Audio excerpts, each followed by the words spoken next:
এখানে যারা যাত্রী ছিল বিয়ের গাড়ি সাইকেল করে গেছে। একটি দুর্ঘটনা সারা জীবনের কান্না। আপনারা জানেন চট্টগ্রাম কক্সবাজার মহাসড়কে প্রতিদিন কোনো না কোনো স্থানে এরকম অসংখ্য দুর্ঘটনা সংঘটিত হচ্ছে। কেউ হারাচ্ছে প্রাণ, আবার কেউ হাসপাতালের বিছানায় শুয়ে আছে। এসব বিষয় দেখার কেউ নেই। আসলে যদি আমরা বলি, এই চট্টগ্রাম কক্সবাজার মহাসড়কে এরকম দুর্ঘটনা কিন্তু প্রতিদিন ঘটে। এই দুর্ঘটনায় কেউ যাচ্ছে হাসপাতালে, আবার কেউ যাচ্ছে কবরস্থানে। এতে কেউ হারাচ্ছে নিজের মা, নিজের বাবা, নিজের বোন, নিজের ভাই এবং আত্মীয় স্বজন। অনেক ঘটনা আছে পরিবারের, প্রায় অনেকেই সড়ক দুর্ঘটনায় নিহত হয়েছে।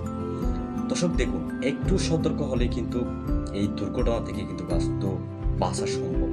মানুষ কিন্তু এই যে দুর্ঘটনাগুলো সংঘটিত হয়, এই দুর্ঘটনার মূল কারণ হিসেবে যদি আমরা বলি, মানুষের সচেতনতার অভাব। অর্থাৎ আমি কিভাবে আগে যাব, আগে যেতে গিয়ে, ওভারটেক করতে গিয়ে এরকম দুর্ঘটনাগুলো কিন্তু সংঘটিত হয়। এই যে দুর্ঘটনাটা আপনাদেরকে দেখাচ্ছি, এই দুর্ঘটনাটা হচ্ছে কক্সবাজার জেলার রামু উপজেলার জোয়ারিয়ালা ইউনিয়নের যে বিকেএসপি সামনে যে একটি দুর্ঘটনা সংঘটিত হয়েছে। এই ভিডিওটি হচ্ছে সেই স্থানের।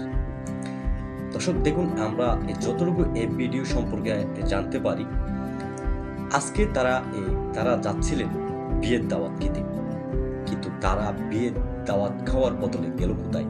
হাসপাতালে। এই গাড়ির যে চালক ছিলেন, এই চালক গেছে না ফেরার দেশে। এ হচ্ছে চট্টগ্রাম কক্সবাজার মহাসড়ক মরণপাত। দর্শক, প্রতিদিন কোনো না কোনো স্থানে এইভাবে দুর্ঘটনা ঘটছে, এইভাবে অনেকের প্রাণ চলে যাচ্ছে। আমরা দেখেছি অনেক সময় এই চট্টগ্রাম কক্সবাজার মহাসড়কের বিভিন্ন স্থানে, বিভিন্ন জেলা উপজেলায় চট্টগ্রাম কক্সবাজার মহাসড়কটি ছলাইনে উন্নয়নকরণ করা হয়। এই ছলাইনে উন্নয়নকরণের দাবিতে কিন্তু তারা অনেকেই কিন্তু প্রতিবাদ সমাবেশ, মানববন্ধন করেছে, কিন্তু পরিশেষে এখনো পর্যন্ত কোনো চট্টগ্রাম কক্সবাজার মহাসড়ক ছলাইনে উন্নতকরণ হয়নি।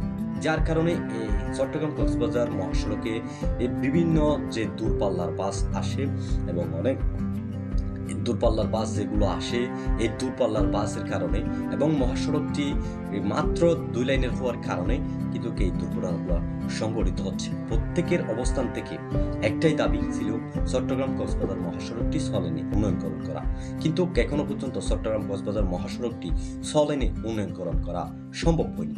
যার কারণে চট্টগ্রাম কক্সবাজার মহাসড়কের প্রতিদিন কোথায় কোনো না কোনো স্থানে এই দুর্ঘটনা সংঘটিত হচ্ছে এবং হবে, এবং অনেকের প্রাণ চলে যাবে। আপনাদের মতামতটা আমাদের কমেন্ট বক্সে লিখে যাবেন, এবং যদি ভিডিওটা ভালো লাগে নিজেরা দেখে অপরজনকে দেখার সুযোগ করে দেবেন। সকলকে শুভেচ্ছা জানিয়ে, সকলের দীর্ঘায়ু সুস্বাস্থ্য কামনা করে এখনের মতো বিদায় নিচ্ছি।